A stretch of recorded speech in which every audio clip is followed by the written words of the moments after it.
The Last Leaf, short story written by O. Henry. In a small part of the city west of Washington Square, the streets have gone wide. They turn in different directions. They are broken into small pieces called places. One street goes across itself one or two times. A painter once discovered something possible and valuable about this street. Suppose a painter had some painting materials for which he had not paid. Suppose he had no money. Suppose a man came to get the money. The man might walk down that street and suddenly meet himself coming back without having received a cent. The part of the city is called Greenwich Village, and to old Greenwich Village the painters soon came. Here they found rooms they like, with good light and at a low cost. Sue and Johnsy lived at the top of the building with 3 floors. One of these young women came from Miami, the other from California. They had met at a restaurant on English Street. There they discovered that they liked the same kind of art, the same kind of food, and the same kind of clothes. So they decided to live and work together. That was in the spring. Toward winter, a cold stranger entered Greenwich Village. No one could see him. He walked around touching one person here and another there with his icy fingers. He was a bad sickness. Doctors called him pneumonia. On the east side of the city he hurried, touching many people, but in the narrow streets of Greenwich Village he did not move so quickly. Mr. Pneumonia was not a nice old gentleman. A nice old gentleman would not hurt a weak little girl from California. But Mr. Pneumonia touched Johnsy with his cold fingers. She lay on her bed almost without moving, and she looked through the window at the wall of the house next to hers. One morning, the busy doctor spoke to Sue alone in the hall, where Johnsy could not hear.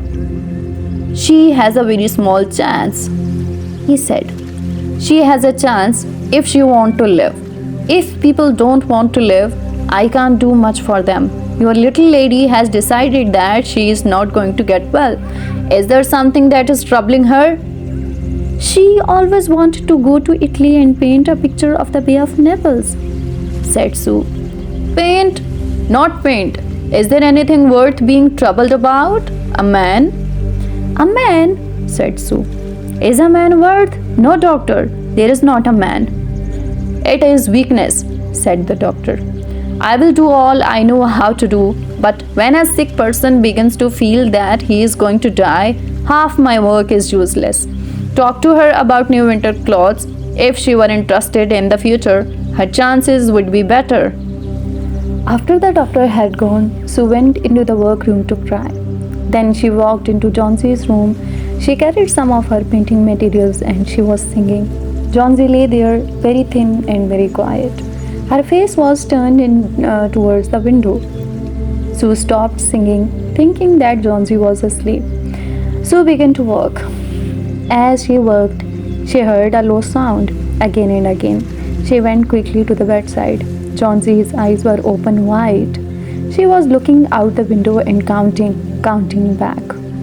12, she said, and a little later, 11, and then 10, and 9, and then 8, and 7, almost together.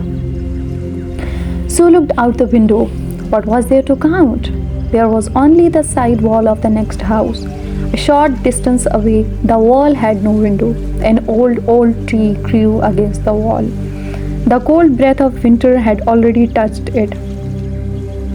Almost all its leaves had fallen from its dark branches. "What is it, dear?" asked Sue. 6, said Johnsy in a voice still lower. "They are falling faster now. 3 days ago there were almost 100. It hurt my head to count them, but now it's easy. There goes another one. There are only 5 now." "5? What, dear? Tell your Sue." "Leaves on the tree. When the last one falls, I must go too. I have known that for 3 days. Didn't the doctor tell you?" "Oh, I never heard of such a thing," said Sue.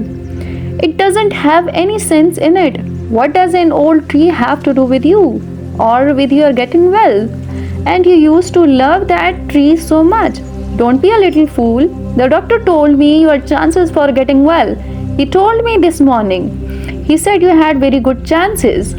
Try to eat a little now, and then I'll go back to work, and then I can sell my pictures, and then I can buy something more for you to eat to make you strong. You don't have to buy anything for me, said Jonesy. She still looked out the window. There goes another. No, I don't want anything to eat. Now there are 4. I want to see the last one fall before night. Then I will go too.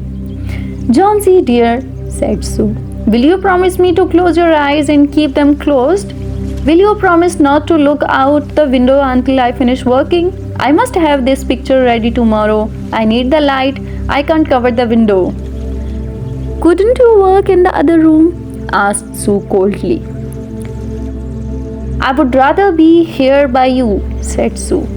And I don't want you to look at those leaves. Tell me as soon as you have finished, said Jonesy. She closed her eyes and lay white and still. Because I want to see the last leaf fall. I have done enough waiting. I have done enough thinking. I want to go sailing down, down like one of those leaves. Try to sleep, said Sue. I must call Behrman to come up here. I want to paint a man in this picture, and I will make him look like Behrman. I won't be gone a minute. Don't try to move till I come back. Old Behrman was a painter who lived on the first floor of their house. He was past 60. He had had no success as a painter. For 40 years he had painted without ever painting a good picture. He had always talked of painting a great picture, a masterpiece, but he had never yet started it. He got a little money by letting others paint pictures of him. He drank too much. He still talked of his great masterpiece, and he believed that it was his special duty to do everything possible to help Sue and Jonesy. Sue found him in his dark room, and she knew that he had been drinking. She told him about Jonesy and the leaves on the vine. She said that she was afraid that Jonesy would indeed sail down, down like the leaf. Her hold on the world was growing weaker. Old Behrman shouted his anger over such an idea. What? He cried. Are there such fools? Do people die because leaves drop off a tree? I have not heard of such a thing. No, I will not come up and sit while you make a picture of me. Why do you allow her to think such a thing? That poor little Jonesy. She is very sick and weak, said Sue. The sickness has put these ideas into her mind. Mr. Behrman, if you won't come, you won't. But I don't think you are very nice. This is like a woman, shouted Behrman. Who said I will not come? Go, I come with you. For half an hour I have been trying to say that I will come. God, this is not any place for someone so good, so Jonesy to lie sick. Someday I shall paint my masterpiece and we shall all go away from here. God, yes. Jonesy was sleeping when they went up. Sue covered the window and took Behrman into the other room. There they looked out the window fearfully at the tree. Then they looked at each other for a moment without speaking. A cold rain was falling, with a little snow in it too. Behrman sat down and Sue began to paint. She worked through most of the night. In the morning, after an hour's sleep, she went to Jonesy's bedside.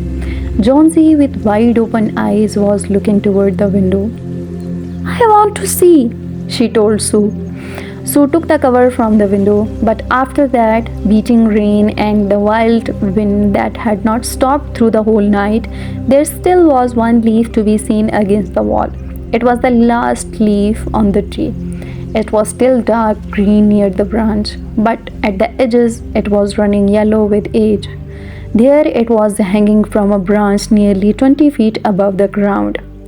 It is the last one, said Jonesy. I thought it would surely fall during the night. I heard the window. It will fall today, and I shall die at the same time. Dear, dear Jonesy, said Sue, think of me. If you won't think of yourself, what would I do? But Jonesy did not answer. The most lonely thing in the world is a soul when it is preparing to go on its far journey. The ties that held her to friendship and to earth were breaking one by one. The day slowly passed. As it grew dark, they could still see the leaf hanging from its branch against the wall. And then, as the night came, the north wind began again to blow. The rain still beat against the window. When it was light enough the next morning, Johnsy again commanded that she be allowed to see. The leaf was still there. Johnsy lay for a long time looking at it, and then she called to Sue, who was cooking something for her to eat. I have been a bad girl, Sue, said Johnsy. Something has made that last leaf stay there to show me how bad I was. It is wrong to want to die. I will try to eat now, but first bring me a looking glass so that I can see myself, and then I'll sit up and watch you cook. An hour later, she said, Sue, someday I hope to paint the Bay of Naples. The doctor came in the afternoon. Sue followed him into the hall outside Johnsy's room to talk to him. The chances are good, said the doctor. He took Sue's thin, shaking hand in his. Give her good care and she will get well. And now I must see another sick person in this house. His name is Behrman. A painter, I believe. Pneumonia too. Mike is an old, weak man and he is very ill. There is no hope for him, but we take him to the hospital today. We will make it as easy for him as we can. The next day, the doctor said to Sue, She is safe. You have done it. Food and care now. That's all. And that afternoon, Sue came to the bed where Johnsy lay. She put one arm around her. I have something to tell you, she said. Mr. Behrman died of pneumonia today in the hospital. She was ill only 2 days. Someone found him on the morning of the first day in his room. He was helpless with pain. His shoes and his clothes were wet and as cold as ice.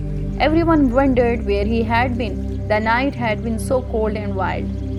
And then they found some things. There was a light that he had taken outside, and there were his materials for painting. There was paint, green paint and yellow paint, and look out the window, dear, at the last leaf on the wall. Didn't you wonder why it never moved when the wind was blowing? Oh, my dear, it is Behrman's great masterpiece. He painted it there the night that the last leaf fell.